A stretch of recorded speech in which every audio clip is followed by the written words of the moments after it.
Hello student, आनंद online classes में आपका स्वागत है।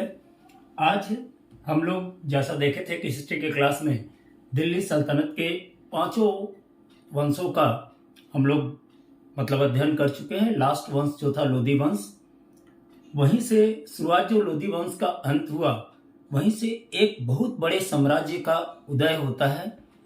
और वह जो साम्राज्य है वह लगभग 1857 ईस्वी तक भारत पे शासन करता है, यानी दिल्ली के अधिकार क्षेत्र में वो रखता है। यहाँ पे सबसे पहले जैसे आप देखे होंगे कि इब्राहिम लोदी था। इब्राहिम लोदी में एक खराबी थी कि वह कुशल शासक तो था, लेकिन उसमें सबसे बड़ी खराबी ये थी कि वो तुतुक मिजाजी था। तुतुक मिजाजी कहने का मतलब हो गया कि वह किसी भी चीज का डिसीजन लेता और डिसीजन लेने के साथ ही तुरंत उस पर चाहता था कि अभी तुरंत उस पर एक्शंस लें और उसका रिजल्ट लें। और यही कारण है कि इब्राहिम लोदी क्या हुआ तो अपने आप को मारा गया। सवाल है कि इब्राहिम लोदी के मरते ही हमारे यहाँ जो साम्राज्य का उत्पन्न हुआ वह साम्राज्य मुगल साम्राज्य कहलाया। और यह जो मुगल साम्राज्य था वो लगभग कह सकते हैं कि अच्छी तरह से औरंगजेब के समय तक चला था, यानी 1707 ईस्वी तक वास्तविक मुगलों का शासन चला। उसके बाद छोटे छोटे राजे महाराजे आते गए, छोटे छोटे साम्राज्य में बढ़ता गया और लगभग बहादुर शाह जफर द्वितीय तक 1857 ईस्वी तक मुगल का या मुगल काल को माना जाता है। ऐसे इतिहासकार का कहना है कि मुगल काल तो लगभग 1707 ईस्वी को ही समाप्त हो गया था। तो आखिर उसके बाद के शासक थे वो या तो आपका अंग्रेजों का सिर्फ मोहरा बने हुए थे या अंग्रेजों के रहमो करम पे रह रहे थे। जो यदि अंग्रेजों का रहमो करम पे नहीं रहा, मतलब उसके बाद औरंगजेब के बाद कुछ शासक हुए जो कुछ दिनों तक रहे। कुछ ऐसे भी शासक थे जो ऐसो आराम की जीवन व्यतीत किए, लेकिन अंततः जो कह सकते हैं कि मुगल साम्राज्य का उदय का होना इस बात पर निर्भर करता है कि उस समय भारत में लगभग मंगोलों का आगमन हो चुका था। जब भारत में मंगोल का आगमन हुआ उस समय हमारे यहाँ एक ईरान में फरगना शासक था, फरगना का शासक था, वह बाबर था।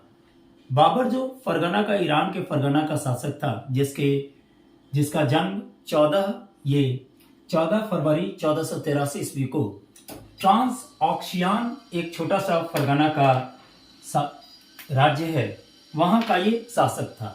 यानी बाबर जो था, बाबर का जन्म जो हुआ वो 14 फरवरी 1483 ईस्वी को हुआ और उसका जन्म स्थान ट्रांस ऑक्शियान, एक छोटा सा राज्य फरगना का था, सो था।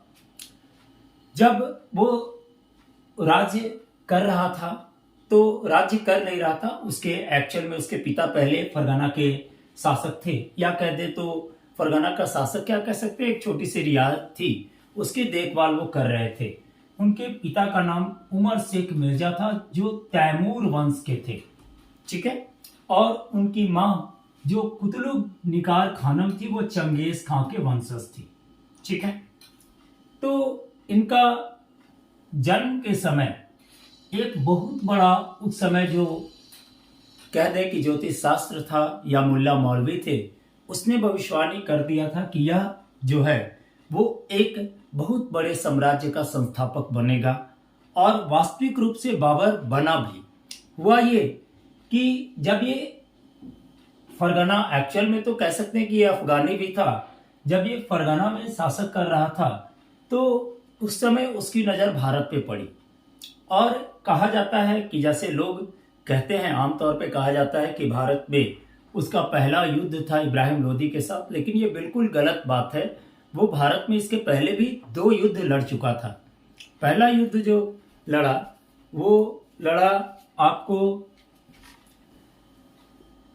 पहला आक्रमण जो हुआ वो भीरा के किला पर किया था 1518 ईस्वी को। उसके बाद दूसरा आक्रमण जो हुआ वो सियालकोट के किले पर 1520 से 1521 ईस्वी तक किया था, ठीक है। ये आपका जो पहला आक्रमण और दूसरा आक्रमण के बाद क्या हुआ कि उसको भारत की नजर बहुत अच्छा से लग गया। वो भारत को मतलब समझा कि यहाँ उस जगह जहाँ के हम शासक हैं वहाँ की अपेक्षा यहाँ का शासन तंत्र हमें अच्छा लगेगा। और वास्तविकता तो ये है कि बाबर सिर्फ यहाँ आया था लूट खसोट करने, कि लूटेंगे और जाएंगे, लेकिन अंत में उसकी मनोवृत्ति चेंज हो जाती है। जब ये कहानी 1525 ईस्वी की है, जब बाबर फरगना का शासक था, तो इसको भारत आमंत्रण किया युद्ध करने के लिए। मतलब खास करके दिल्ली सल्तनत में, भारत तो वो 1518 ईस्वी को ही आकर के आप देखिए कि भीरा के किला पर वो आक्रमण कर चुका था और भारत में वो आगमन कर चुका था, लेकिन दिल्ली सल्तनत पे खास करके आक्रमण करने के लिए भारत के 3 बंदे उसको बुलाए। पहला कौन थे? तो पहला था दौलत खां लोधी, जो आपका पंजाब का सूबेदार था। ठीक है, पहला जो था वो दौलत खां लोधी, जो कहाँ का सूबेदार था? तो पंजाब का सूबेदार था। दूसरा राणा संगा, जो राजस्थान का राजपूत शासक था। और तीसरा आलम खान, जो इब्राहिम लोधी का चाचा था। ये तीनों आदमी आपको बाबर को भारत पर आक्रमण करने के लिए निमंत्रण किए और ये निमंत्रण के साथ 1525 ईस्वी को एक प्रतिनिधि मंडल गया। ये तीनों के साथ जो प्रतिनिधि मंडल गया वो कौन था? तो दौलत खां लोधी का बेटा दिलावर खां के नेतृत्व में एक प्रतिनिधि मंडल जाकर के बाबर से मिलता है 1525 ईस्वी को और कहता है कि भाई आप दिल्ली सल्तनत पे इब्राहिम लोधी पे आक्रमण कीजिए और यहां पर आक्रमण करने के बाद आप दिल्ली सल्तनत को हमारे हाथ में दे दीजिएगा और बाकी आप सब कुछ ले लीजिएगा। पैक्ट ये हुआ, कहा गया कि ठीक है, हमारी सेना तो उतनी बड़ी है नहीं। बाबर ने कहा तो मैं लड़ूंगा कैसे? तो इन तीनों ने कहा कि हम आपको पीछे से मदद करेंगे। तीनों में पैक्ट हो गई। 1525 ईस्वी को तीनों आदमी तैयार हुए। तीनों ने कहा ठीक है, चलो अपने अपने काम में सब लोग लग जाते हैं। उस दिन जब भारत अपने शासनकाल में बाबर को न्योता दिया था 1525 ईस्वी को, तो दिन फिक्स की गई लड़ाई लड़ने की कि भाई हम लोग, 1 साल बीता तो उन्होंने कहा कि अब हम लोग लड़ने के पोजीशंस में आ गए हैं। और बाबर ने इब्राहिम लोधी पर 21 अप्रैल 1526 ईस्वी को आक्रमण कर दिया। ठीक है, आक्रमण किया। बेचारे के पास उतनी सेना तो थी नहीं, वो कैसे कैसे करते लड़ा। सिर्फ उसकी एक नीति, ये तीनों फ्रेंड थे उनके, जो दौलत खां लोधी, राणा सांगा और आलम खां, इन तीनों ने इन्हें कोई मदद नहीं किया। तो इब्राहिम लोधी के युद्ध में जीतने के कगार पर हो जाने के कारण जो बाबर का एक तुगनुमा युद्ध नीति था, और तो ये दोनों उसको इब्राहिम लोधी पर विजय करवाया। तुगनुमा युद्ध नीति क्या है?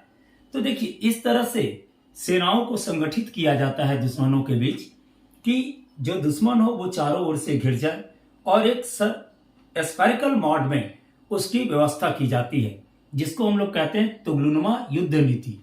ठीक है, ये एक तरह से तुर्कों की दी हुई एक युद्ध नीति थी, जिसका यूज कौन किए? तो बाबर किए और बाबर ने इब्राहिम लोधी पर विजय घोषित किया। हुआ ये कि इब्राहिम लोधी तो वीर था ही, उसके पास सेनानी भी बहुत ज्यादा थे और जो भी थे, इसके पास मात्र 10,000 सेना था बाबर के पास। और लेकिन जो सेना थे वो मरने कटने को तैयार थे। लेकिन इब्राहिम लोधी के पास अपने में कुछ ऐसा इंटरनली प्रॉब्लम था, जिसके कारण वो मतलब अपने में लड़ाई लड़ रहे थे। अपने चाचा भतीजा इन सबों का द्वेष था, जिसके कारण क्या हुआ, वो घोड़ा से गिर गया। और इब्राहिम लोधी जब युद्ध क्षेत्र में घोड़ा से गिरता है तो उसको उसी समय बाबर मौत दे देता है, यानी उसकी मौत हो जाती है, यानी लोधी वंश का अंत हो जाता है। उसी समय आपका लोधी वंश का अंत हुआ तो जो इब्राहिम लोधी की मां थी, उसने बाबर को मारने का कसम खा लिया था कि हम किसी भी हालत में बाबर से लड़ेंगे। इसके लिए उन्होंने क्या किया? तो एक बात देखे होंगे कि जब बाबर से उसने इब्राहिम लोधी से लड़ लिया, तो थोड़ा सा इसका स्क्रीनशॉट ले लीजिएगा। ठीक है, तो जब वो बाबर से लड़ा और बाबर जीत गया तो दिल्ली सल्तनत पे कहा, तो उसने कहा कि नहीं, अब जैसे इन तीनों को तो क्या बोले थे इन तीनों कि भाई हम आपको युद्ध में मदद करेंगे, आप युद्ध में क्या कीजिएगा, यदि जीत जाइएगा तब पूरे साम्राज्य को अपने में ले लीजिएगा ठीक है, यानी अपने पूरे राजपाट को अपने हाथ में ले लीजिएगा और मतलब पूरे जितने भी हीरे जवाहरात जो भी होंगे सब आप गुलाम सबको लेकर जाइएगा, लेकिन जो साम्राज्य होगा हम तीनों बांट लेंगे। इन्होंने तो मदद किया नहीं, थोड़ा सा बाबर को खुन्नस था ही। उसने बोला कि आप पहले, अब हम यहाँ से लौटेंगे नहीं, यहाँ का वातावरण बहुत अच्छा है, यहाँ के सब लोग अच्छे हैं, यहाँ बहुत ज्यादा ह्यूमन रिसोर्सेज है, हम यहीं अब राज करेंगे और अब इन तीनों को हम हराएंगे। और यही खुन्नस लिए हुए इसने सबसे पहले खानवा मैदान में एक युद्ध, खानवा का युद्ध लड़ा, जो किसके किसके बीच, तो बाबर और राणा सांगा के बीच खानवा का युद्ध 16 मार्च 1527 ईस्वी को लड़ा गया। यानी बाबर का अपने विजेता होने के बाद जब उसने दिल्ली सल्तनत पे कब्जा कर लिया, उसका पहला युद्ध जो हुआ वो खानवा का युद्ध हुआ 16 मार्च 1527 ईस्वी को बाबर और राणा सांगा के बीच। जनरली आता है क्वेश्चन यही आता है, खानवा का युद्ध कब हुआ, खानवा का युद्ध किनके किनके बीच हुआ, ठीक है। और इसमें खासियत है कि जो भी लड़ाई लड़ा वो अपने जीवन काल के अंत तक एक सेक्वेंशियल लड़ाई लड़ता रहा, हर साल एक लड़ाई लड़ा। युद्ध जब भी हुआ तो एक साल लड़ा, जैसे 1526 ईस्वी को इब्राहिम लोदी को हरा दिया, उसके बाद फिर खानवा का युद्ध लड़ा और 1527 ईस्वी को राणा सांगा को हरा दिया। जबकि राणा सांगा के पास लगभग 10,000 घुड़सवार और 20,000 पैदल सैनिक थे। उसके बाद भी इसने ऐसी तुगलमार नीति फिर से युद्ध की, जिसके बाद उसने राणा सांगा को हरा करके और अपने आप को गाजी का उपाधि लिया। यानी गाजी की उपाधि किस समय ली गई है, तो जब इसने खानवा का युद्ध लड़ लिया था उस समय। उसके बाद चला, फिर देखा कि चलो अब जब राणा सांगा को हरा दिया तो उसके बाद फिर एक जब रास्ते से चलता है तो उसने चंदेरी, एक जगह है यूपी में, तो चंदेरी के पास उसने देखा कि चलो इसको राज्य को भी मिलाता चले, तो उसने 29 जनवरी 1528 ईस्वी को चंदेरी का युद्ध लड़ा। बाबर और बेदनी राय के बीच युद्ध हुआ, जिसमें बाबर क्या हुआ तो विजय घोषित हुआ।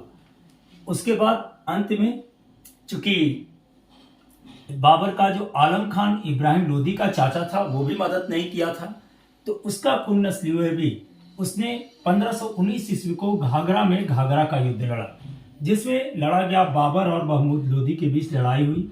जिसमें जो महमूद लोदी कौन था, तो इब्राहिम लोदी का छोटा भाई था, ठीक है, इब्राहिम लोदी का छोटा भाई था महमूद लोदी, और कह सकते हैं कि आलम खान का बेटा था, ठीक है, आलम खान का बेटा था ये महमूद लोदी।